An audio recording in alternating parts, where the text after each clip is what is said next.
Hi, everyone, and welcome. My name is Mitch Boersma. I'm the Director of Operations here at the CIC, and I have the distinct honor of introducing our guest speaker tonight, Sohrab Ahmari, and his new book, The Unbroken Thread, Discovering the Wisdom of Tradition in an Age of Chaos. It was my hope tonight for this task of introducing Nafalda Mary Eberstadt, who many of you know is our Panula Chair in Christian Culture here at the CIC.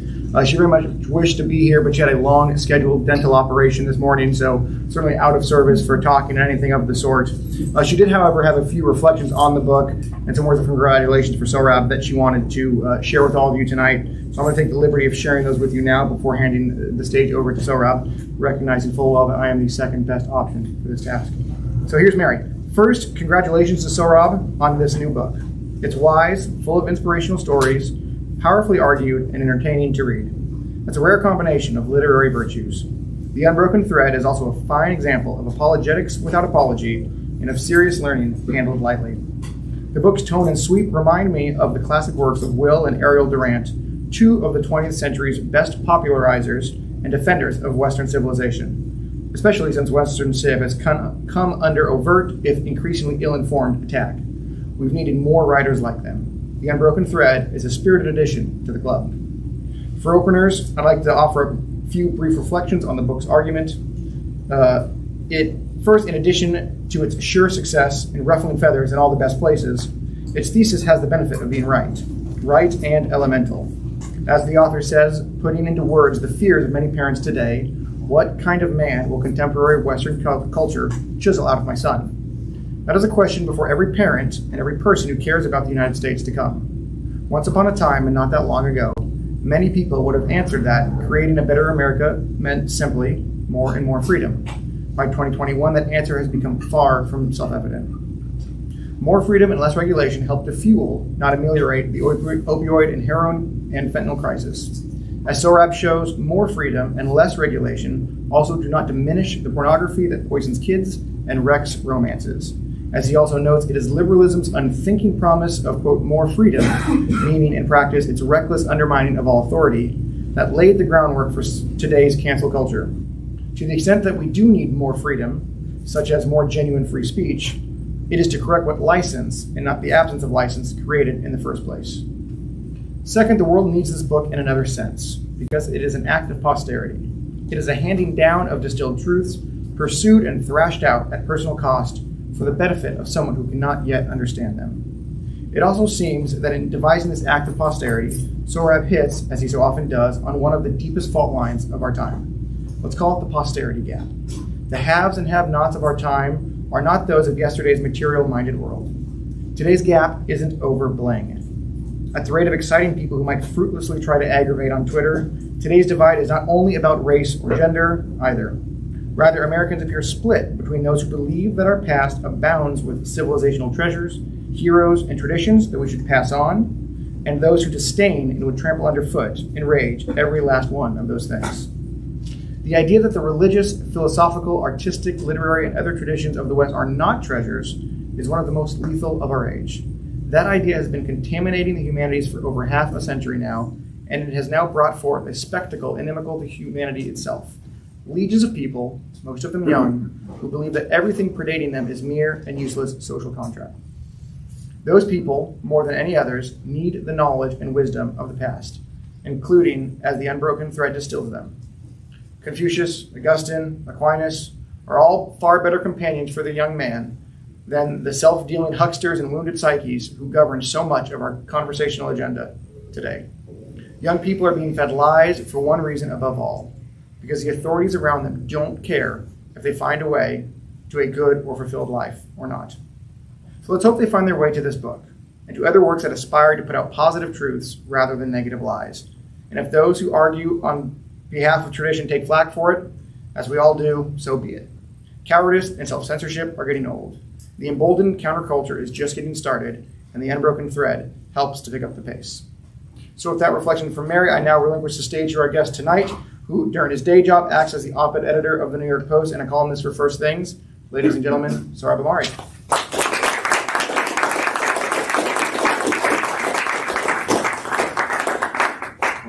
Thank you, Mitch, for that introduction, and thank you, Mary, as well.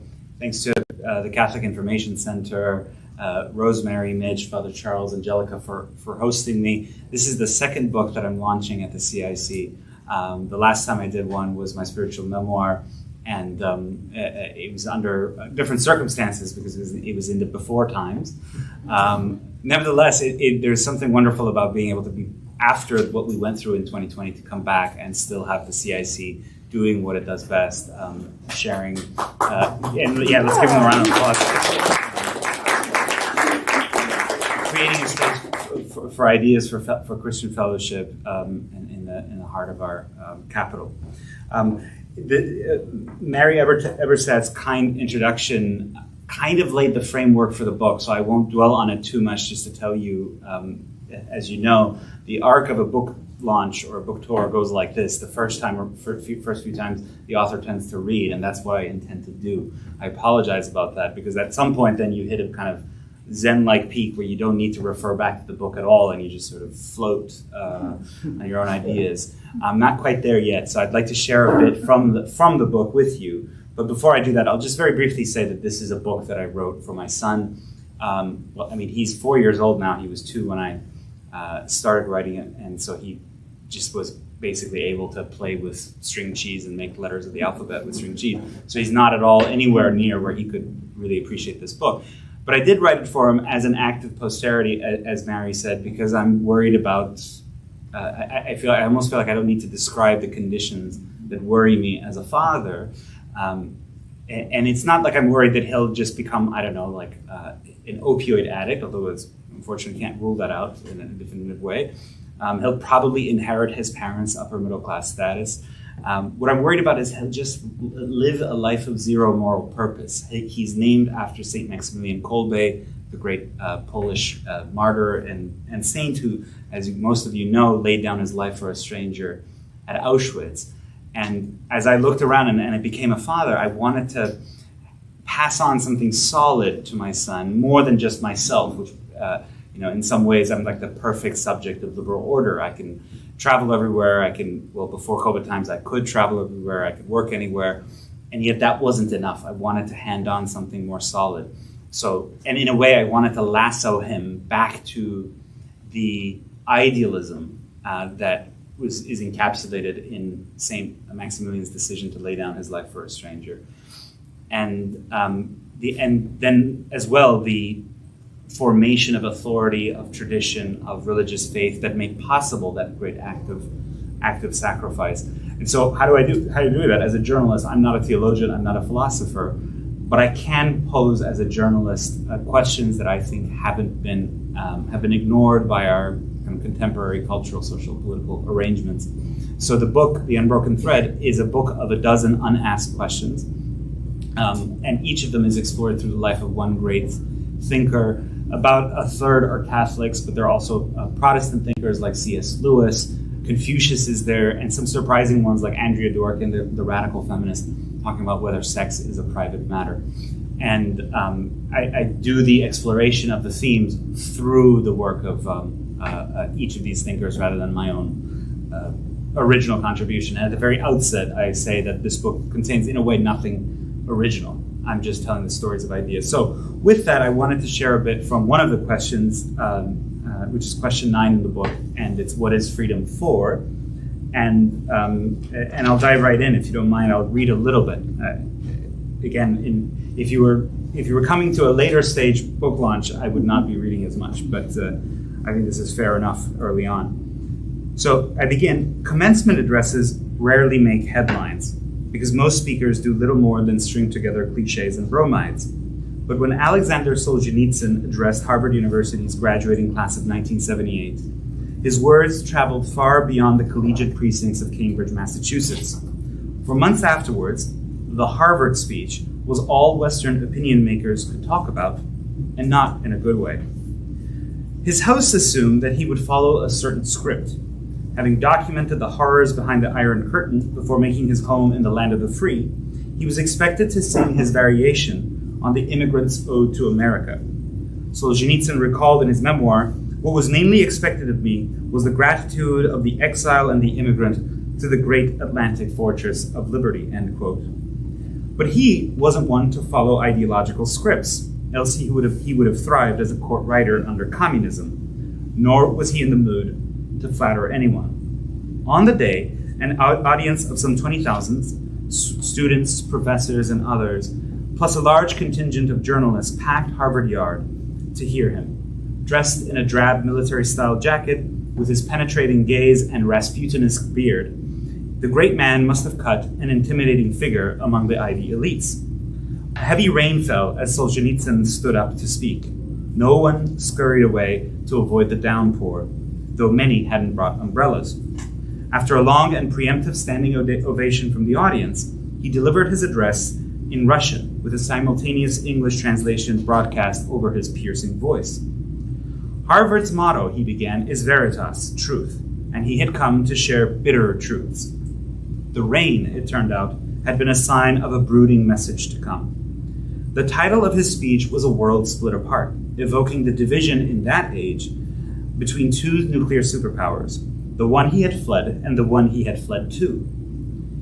Yet he devoted the bulk of his speech to the latter, to diagnosing what had gone wrong in the West.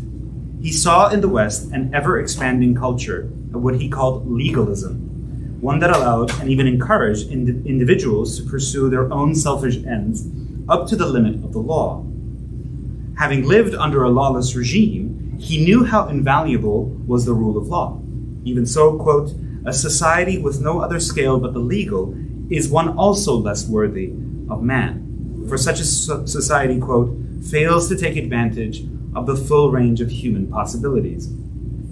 He saw a West captive to a tyrannical notion of rights. Quote, the defense of individual rights, he warned, has reached such extremes as to make society as a whole defenseless against certain individuals. Terrorism ran rampant, because lawyers and judges less committed to society as a whole than they were to maximizing the rights of defendants who, if they had their way, would destroy all rights and society with it. Oppressive regimes like the one that had thrown him into the gulag took advantage too, hiring lawyers, lobbyists, and other profiteering henchmen to advance their interests in the West, legally, and were on K Street. He saw an abusive Western media whose, quote, overriding concern wasn't in serving the truth or readers, but their own agendas. Though the media defended the maximal possible freedom for themselves, they were accountable to no one when they, quote, misled public opinion by inaccurate information or even contributed to mistakes on a state level, like the Iraq War. At the same time, major outlets maintained a narrow corridor of opinion, its boundaries set by intellectual fads and corporate interests. Unrestricted freedom exists for the press, Solzhenitsyn said, but not for the readership, because newspapers mostly transmit in a forceful and empathetic way those opinions which do not openly contradict their own and the general trend, end quote. What, quote, what a surprise for someone coming from the quote-unquote totalitarian East. Solzhenitsyn saw a West where the clamor of intellectual fashion shut out the true intellects, where shallow public opinion swallowed true excellence. Your scholars, he charged, are free in a legal sense, but they are hemmed in by the idols of the prevailing fad. There is no open violence, as in the East. However, a selection dictated by fashion and the need to accommodate mass standards frequently prevents the most independent-minded persons from contributing to public life and gives rise to dangerous herd instincts, end quote. If all this was what Westerners meant by bringing freedom to the Soviet Union, Solzhenitsyn said, then the nations trapped behind the Iron Curtain would be wise to decline the offer. And this was the most shocking part of the Harvard address. Quote, should I be asked whether I would propose the West, such as it is today, as a model for my country today, I would frankly have to answer negatively. No, I could not recommend your society as an ideal for the transformation of ours, end quote.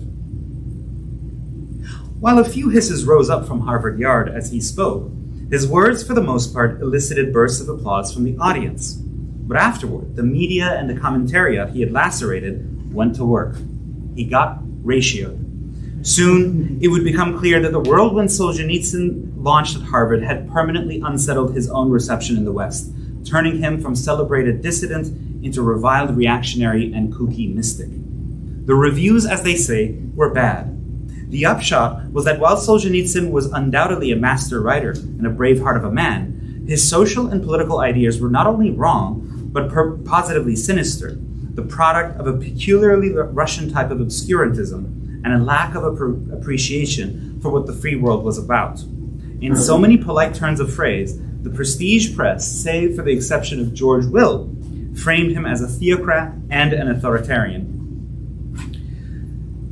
George Will wrote, quote, Solzhenitsyn's philosophy has a far more distinguished pedigree than does the liberalism that is orthodoxy in societies that owe their success so far to the fact that they have lived off the moral capital of older and sounder traditions, end quote. Will railed against the, quote, flaccid American consensus, which was, quote, a study in intellectual parochialism and no match for the Russians' restatement of the most honorable and ancient theme of Western political philosophy. The Washington Star's Mary McGrory, however, spoke for many more columnists when she simply dismissed Solzhenitsyn's ideas with a personal swipe. We would be better off, she said, if we stopped grappling with the politics and even the morality of what Solzhenitsyn said at Harvard and looked at it in a different way, as the personal statement of a conservative, religious, and terribly homesick Russian, end quote. What could a soul nurtured in Russia's despotic soil teach a people for whom freedom is a constitutional birthright? Very little, as far as Solzhenitsyn's critics were concerned. As he confided to his memoir, to the Western liberal mind, quote, I presume to judge the experience of the world from the point of view of my own limited Soviet and prison camp experience. Could a gulag serve as a school of freedom? Solzhenitsyn, of course, had spent nearly a decade in the gulag system, a system designed to inflict degradation and dehumanization. He used that experience to inform, obviously he broke news about it through the Gulag Archipelago, but he also used it to inform his great novel, One Day in the Life of Ivan Denisovich.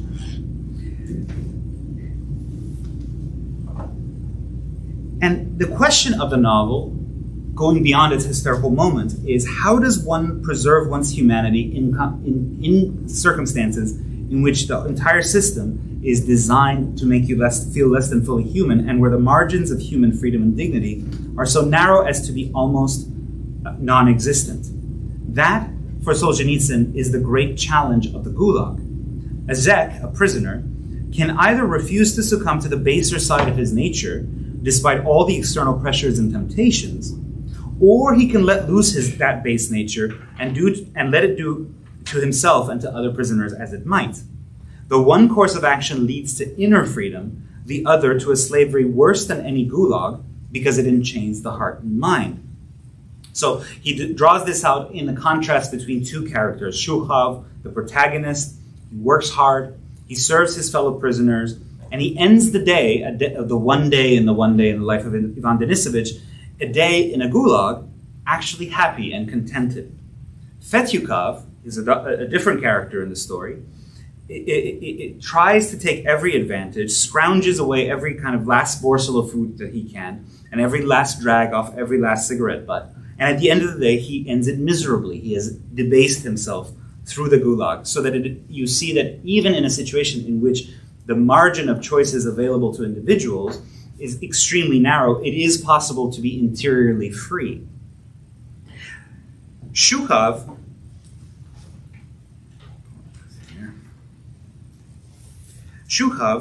finds freedom in a gulag by way of a peasant's goodness and natural religiosity. For him, faith in a higher power comes as easily as watching the night sky during a storm. For, quote, how can anybody not believe in God when it thunders, he asks. If there is a higher power and an enduring moral law, then no one can take away his inner freedom. He is obliged not to degrade himself, even if he might cut little corners and to survive and help comrades. By the end of the day, Shukhov has his reward, going to bed pleased with his life, even having enjoyed working on a wall all day in -30 temperatures. What could a survivor of the Gulag teach the West about freedom? What indeed? As a prisoner, Solzhenitsyn had lived through and witnessed firsthand much of what he recounted in One Day. Far from misunderstanding freedom, he had gained that profound appreciation for it that can only come with near total deprivation. And contrary to his critics' claims, he emphatically didn't favor tyranny or oppose democracy, having suffered the Soviet Union's, quote, centralization of all forms of life, particularly the life of the mind, which he thought amounted to, quote, spiritual murder.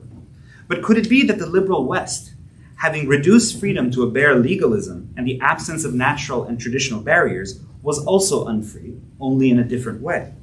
This was Solzhenitsyn's early intuition. And the more time he spent in the West as an immigrant, observing its ways and attempting to navigate them, the more the thought gathered strength in his mind.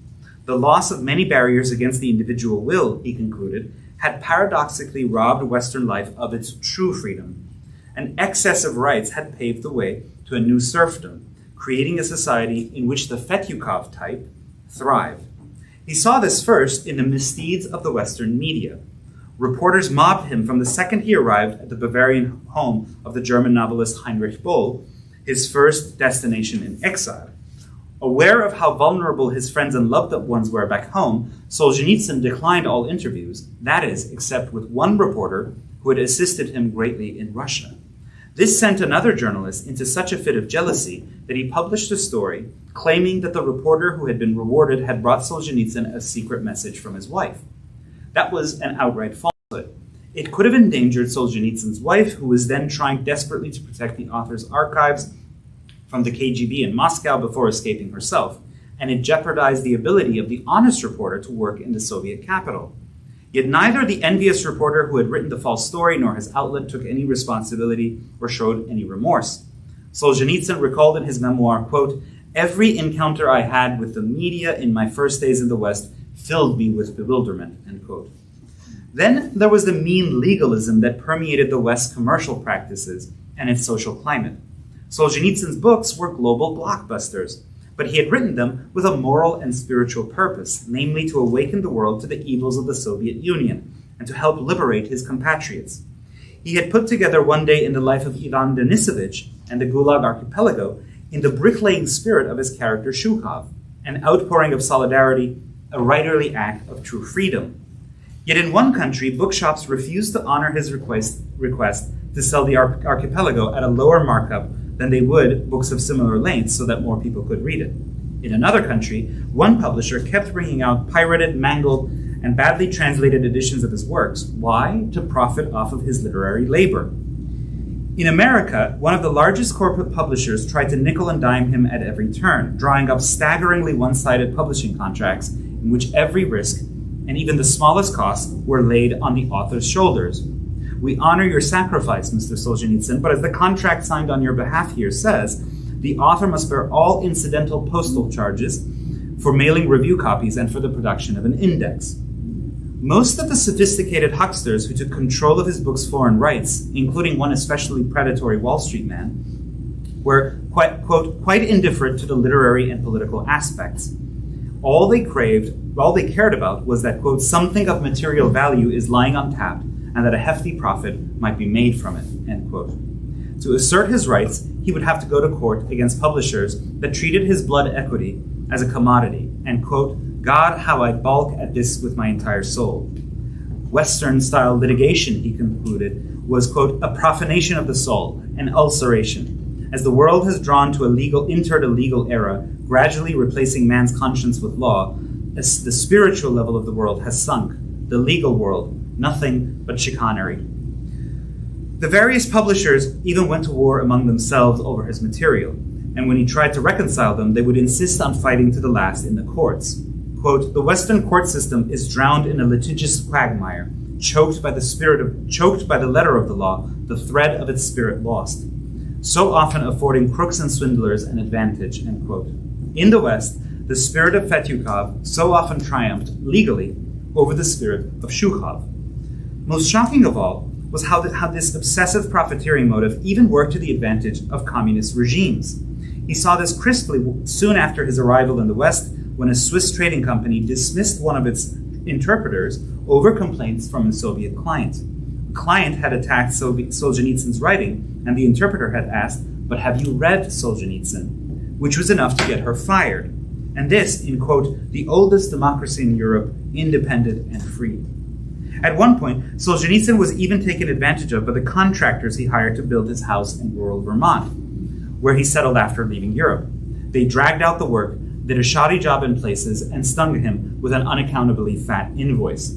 There is something bitterly humorous in this. The writer who had outsmarted the KGB on 1,000 occasions, who had survived hard labor in the frigid cold, bested by the deviousness of the small-town American subcontractor, and, quote, the ordeal of the Western financial system. Finally, there was the sheer disorder that sullied the West's moral and physical landscape.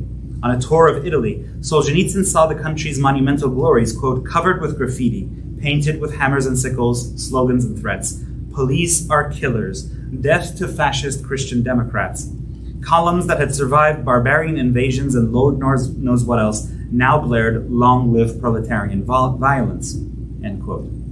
The slogans must have especially irked a man who had tasted proletarian violence, but worse was the question these displays must have raised in the author's mind. Was this what he and his compatriots had fought for in defying communism? It was this simmering pot of emotions and observations that boiled over when Solzhenitsyn addressed the Harvard grads. In the Gulag, he had surveyed the moral heights people could reach by doing what they ought to have done, despite the pressures exerted by a lawless prison state. In the West, meanwhile, he saw free men and women and society as a whole failing to make any distinction between freedom to do what ought to be done and the freedom to do what ought not. And here lay the philosophical heart of his critique of the West. As he put it at Harvard, quote, today's Western society has revealed the inequality between freedom for good deeds and the freedom for evil deeds, end quote. The two, freedom for good and freedom for evil, aren't the same thing.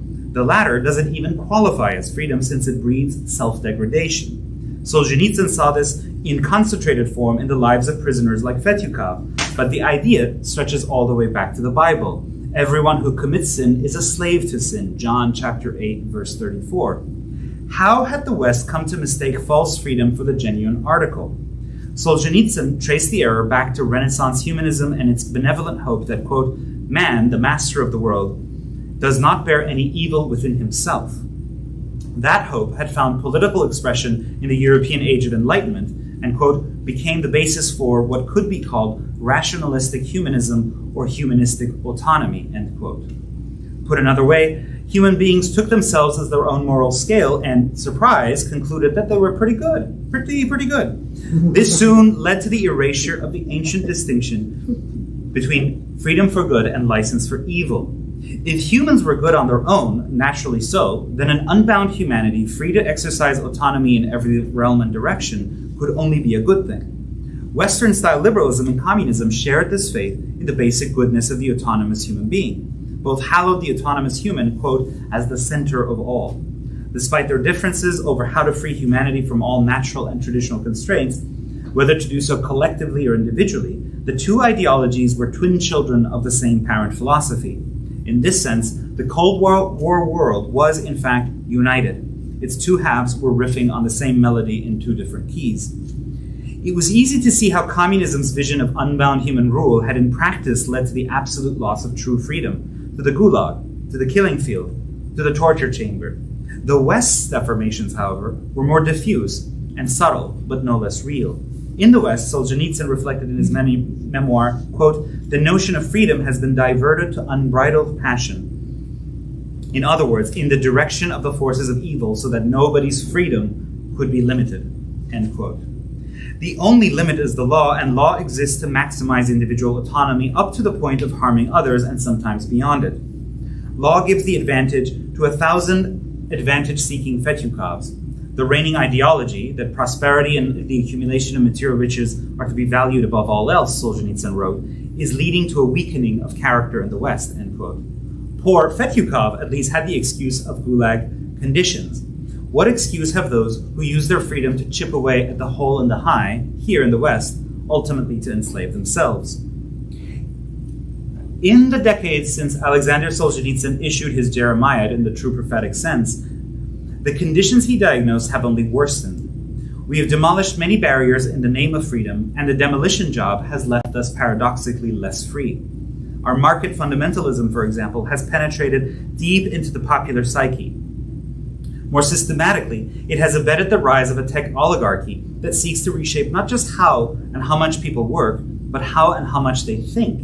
all while draping itself in the banner of multicultural and sex liberationist virtue. Market fundamentalism has likewise blinded us to the suffering of Americans with no more than a high school education in the new economy. Even for the materially successful, there are few, if any, patterns to follow as they seek the good life. Consider my Maximilian. Imagine he's in his post-college years and he's been dating a young woman for several years. Is he expected to marry her? Well, maybe. Have children? Possibly. What if that hampers his career mobility? But no. What if he gets tired of his would-be wife? Well, they could always divorce later. What if he just tires of her while they're still dating and dumps her wantonly and cruelly? That's okay too. What if she does that to him? That's also okay. All the profound questions of life are unsettled. Young and old alike lack a stable basis for answering them. In economic life, entrepreneurial autonomy has generated vast wealth for the innovative, but the downsides are increasingly evident. Even the well-educated stagger under the weight of hyper-competition. Great acts of true freedom, that is, freedom for the good, require knowing that one stands on solid ground, a confidence we too often lack. Are we too free? Solzhenitsyn would say that insofar as our disordered concept of freedom hamstrings moral excellence and promotes its opposite, insofar as it encourages us to be base and Fetyukov-like, then we aren't free enough. And we certainly aren't free merely because we are unconstrained and unrestricted. The current state of affairs, however, is here to stay, barring a philosophical sea change on the scale of the Enlightenment, and that seems unlikely. Meanwhile, we might ask ourselves, does blurting out whatever I wish to the internet strangers truly fulfill me, or am I taking a perverse pleasure in conflict? Is that 16th hour in the day spent toiling for a corporate boss an act of freedom and mastery, or is it merely depriving my spouse and children of my presence? Am I truly free to watch digital phantasms having sex, or am I perpetuating the exploitation of real people and digging myself into a degraded hole? Am I free to refuse to carry my cross or commit to any sacrificial responsibility? Or in refusing to do so, do I in fact diminish my moral stature, habituating my nature to the narrow, selfish horizons of a Fetyukov?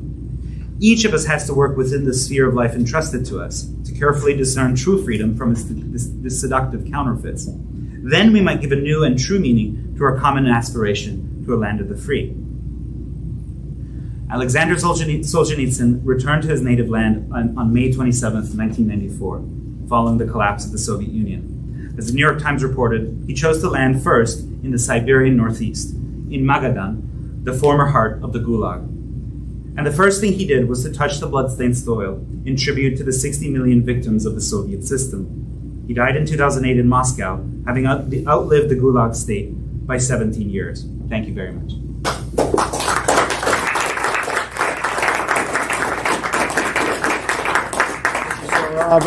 Absolutely points for difficulty tonight in a Catholic audience for a book that you have Aquinas and Augustine and Newman. You chose to pronounce Solzhenitsyn 70 times. And when I did the audio recording of the book, believe me, that was a painful exercise. I bet. We've got a little bit of time for questions. I will come around with this mic for our online audience as well, for them to be able to hear. But questions?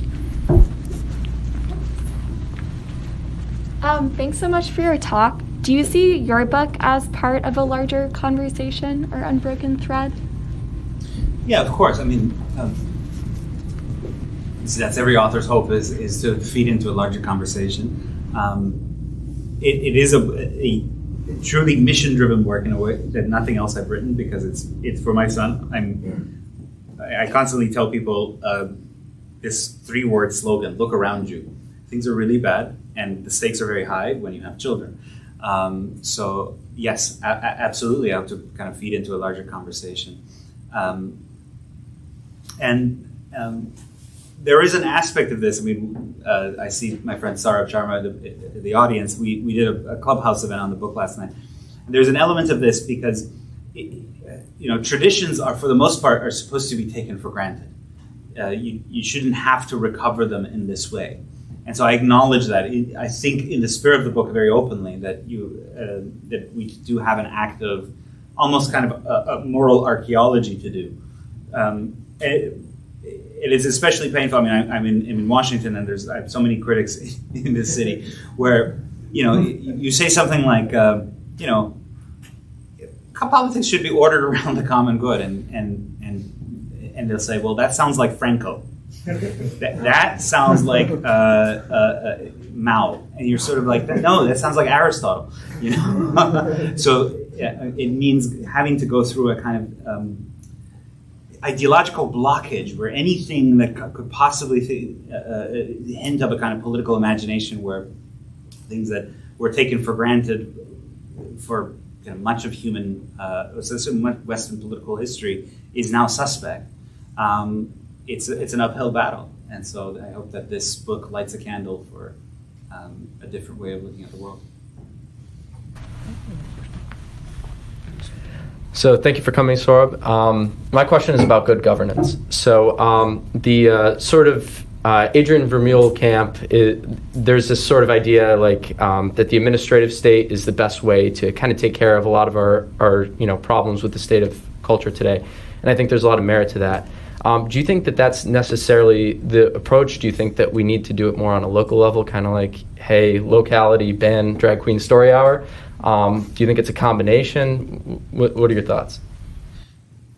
So in the book, I don't go into the administrative state, and I'm not a jurist or a legal scholar. I have a law degree that I didn't use and just saddled me with lots of debt. But I will say my brief for my friend Adrian's concept, it's a sort of, here's my version of it. I don't know if this is the one he would put forward, but for some reason or another, whether it's inbuilt into the constitutional order or a distortion of it, Congress for the most part doesn't do much, and a lot of our governance takes place within these administrative agencies, and so political actors who seek to transform the system could be very well placed by seeking to enter the administrative state and to use this vast ship of state to reorder our politics around the good, which obviously we should acknowledge is knowable, and there are ends for which the human person is made for, and ones that aren't, and so a political actor could get into the administrative state, and there's nothing illegitimate, he would argue, in using this apparatus to promote conservative ends. But I wouldn't also rule out the more kind of organic, local activities. I mean, it's another thing that came up last night. So the questions are interesting, but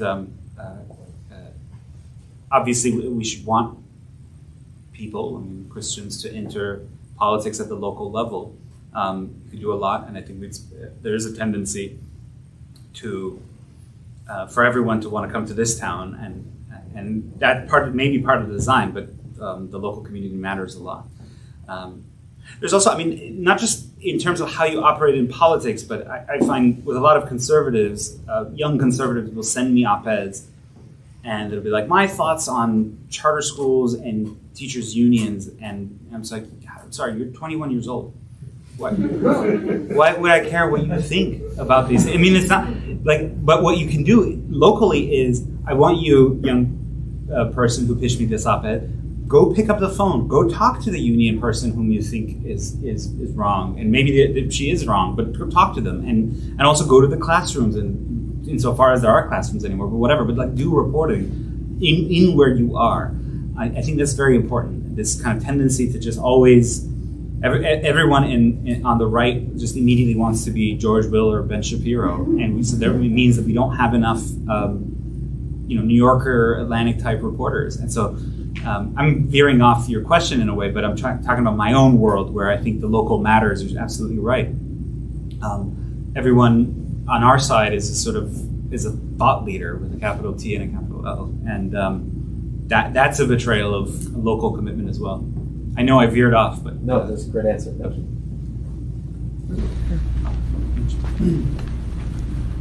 How are you planning to educate your son since he's 4 and everything we hear about the public schools is horrible? The microphone doesn't work at all, just for those who are curious. Oh, the question was, how are you planning to educate your son? Well, frankly, over the past year, the public schools in New York, which we didn't plan to send our children to public schools anyway, but they just stopped working. I mean, no one, who does remote teaching with 3-year-olds, 2-year-olds? It's insane.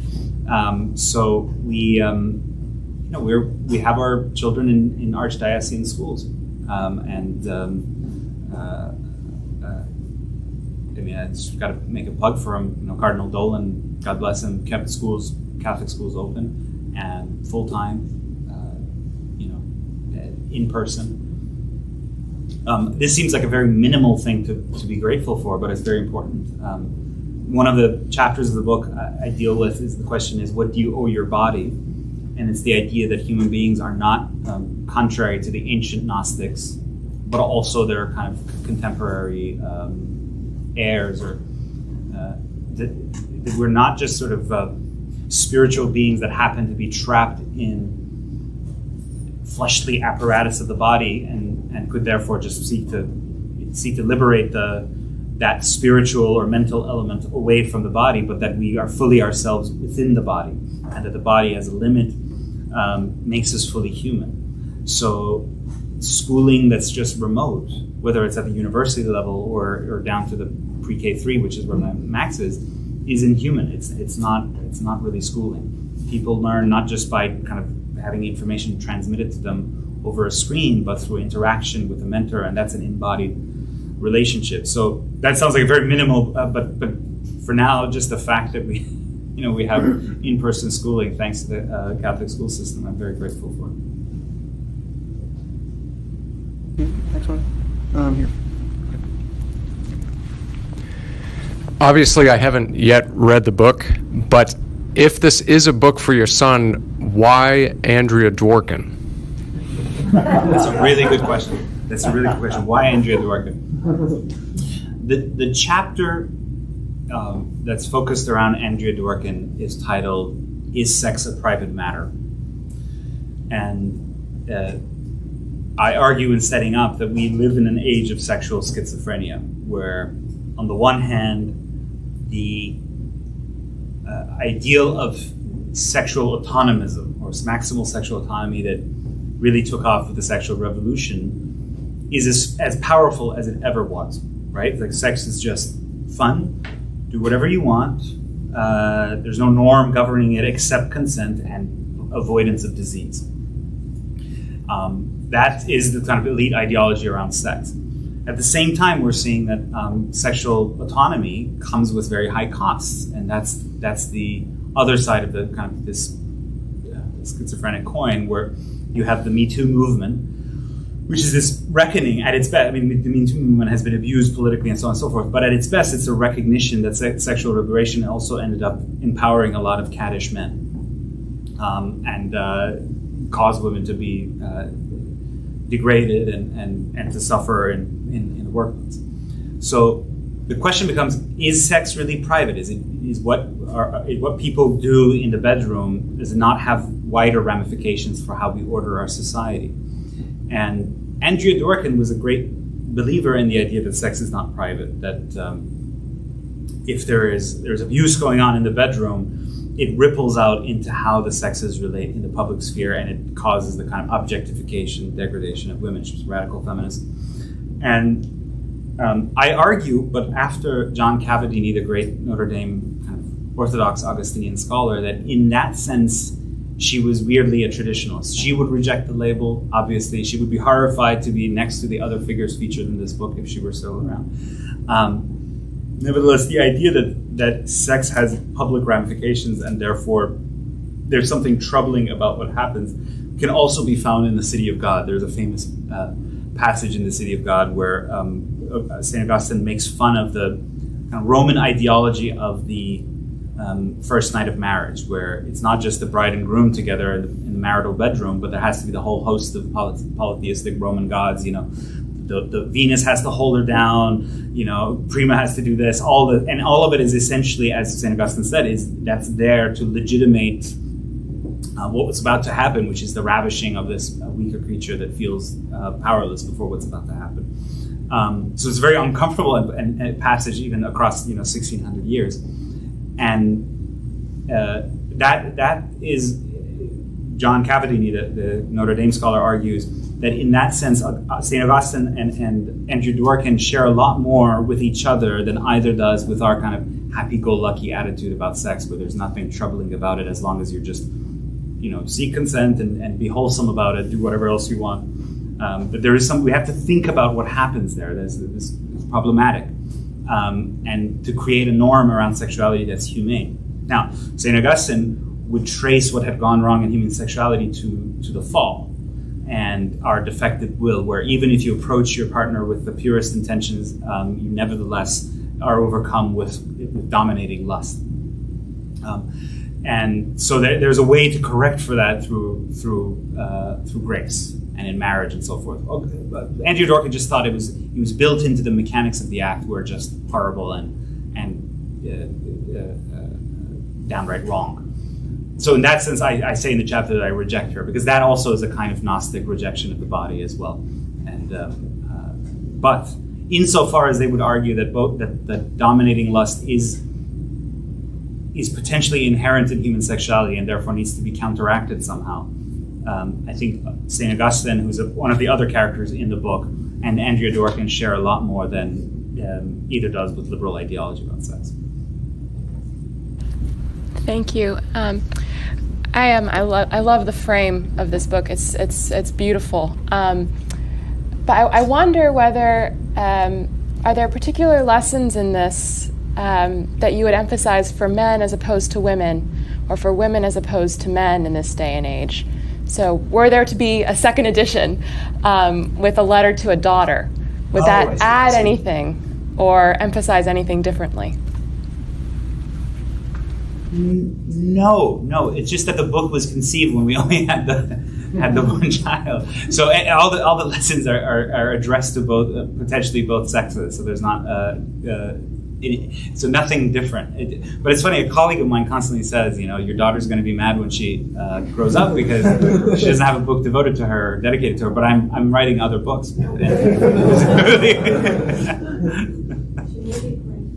Yes.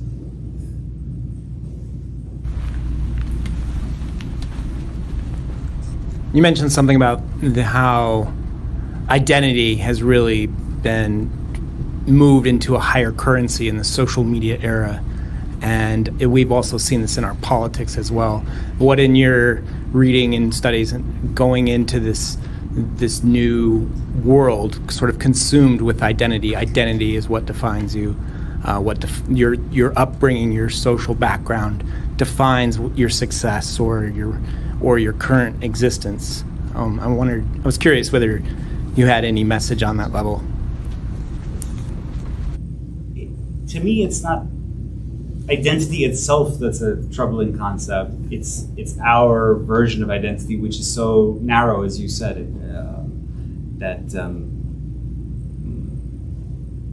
it's your identity is where you are in relation to various oppressive social constructs and power structures, race, gender, sexuality, and so forth. And so you're constantly defining yourself against what could potentially be oppressing you or has historically oppressed your people from your particular background. It's not entirely wrong. I mean, that's part of who we are. But it's just there's a deeper account of what it means to be fully human, or human identity, that I think is captured in the Christian and classical tradition. It says that human beings have a natural end, that's the kind of classical end of it, and a supernatural end, that's the Christian, and that obviously that identity, those identities transcend the identities that you mentioned, that we're so obsessed with. It's not that those are all should be erased or overlooked, but there are more important, more encompassing identities than the ones that we're obsessed with. I don't know if that's a good answer. But We have time for one more question here. We'll take two more here. And thank you. I'm just wondering what you might see as bright spots in either American culture or cultures in America or elsewhere that could provide a sort of basis for renewal or good answers to the questions you ask here. Plenty plenty. The biggest one for me is young thinkers, young political operatives in the city that I know. There's kind of these cadres of young people who sense that there's something's wrong, and they are kind of grasping for answers in different places. And I feel plugged into their circles. To be fortunate to be plugged into their circles, and I draw great hope from that. Because I firmly believe that a lot of major changes just happen thanks to elite formation and how young elites operate, what conclusions they draw from their surroundings. And so when I look at those, I know lots of really promising young people. I mean, this makes me sound like I'm like 50 and I'm like, promising youths. But, I mean, I'm talking in their early 20s, mid-20s, whereas I'm 36. So that's the main one. Yeah. Last question. Young Christians. Thank you. You speak about this Polish priest in the first chapter, and you had an op-ed about the question of courage, the first virtue. And this is my question. There is a lot that's wrong, and a lot of people are noticing that there is a lot that's wrong. And with children at stake at schools, you're noticing that parents still, I mean, this is as high a stake as a mother or a father can ever have, I think. Parents still lack the courage to stand up for their own children. So if not for that, for what? And Saint Maximilian died for a stranger. Somebody he had never met before. And we're having trouble standing up and speaking up for our own children.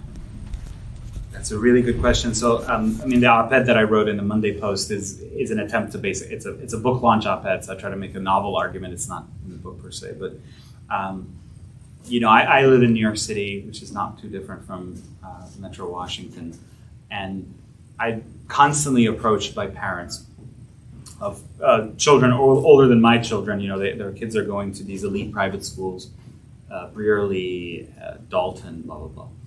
And they're constantly saying they're absolutely terrified of the kind of ideological indoctrination. I mean, there's one aspect of it, which is that the kids just aren't taught anything as far as they can tell. Like, they just endlessly meditate on race, gender, sexuality, and privilege, and overcoming privilege and checking your own privilege. It's just, so as far as I can tell from these parents, the impression they give you is that that's all these kids do. I mean, that's at one school they keep a gender diary where they sort of during the day they document how they feel on a gender spectrum. And I kid you not, this is a very expensive. It's $50,000-$60,000 a year. They charge $50K, but they always ask for about $10K in donations through the course of the year.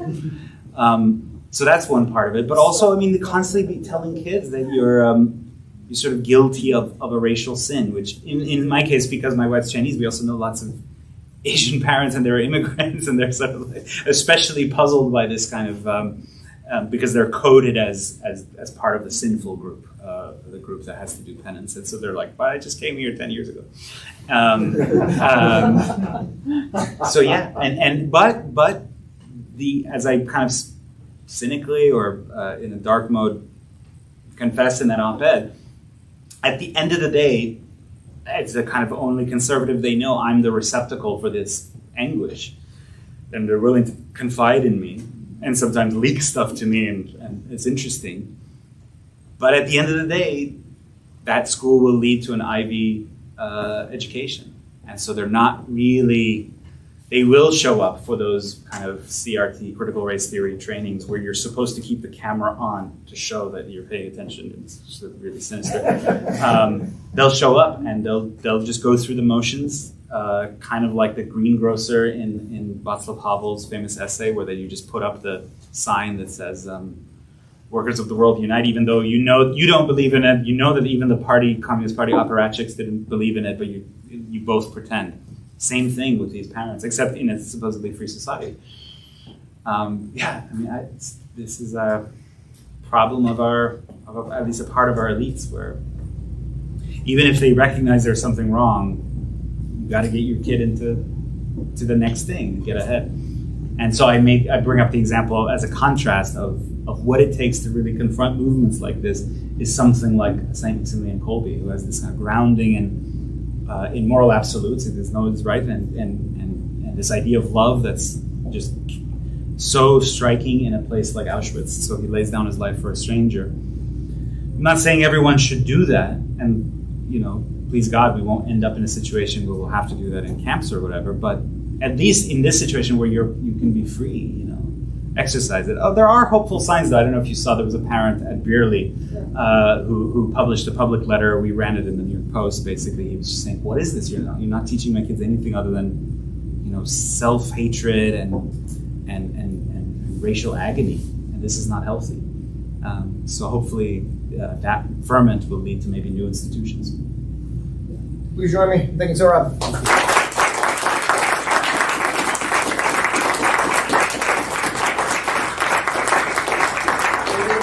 Conversation outside and do book signings out there. Thanks again for all of you for being here in person, and we're very happy again to be back doing these events in person. We'll be doing them through the summer as well. So welcome back, and thanks for being here.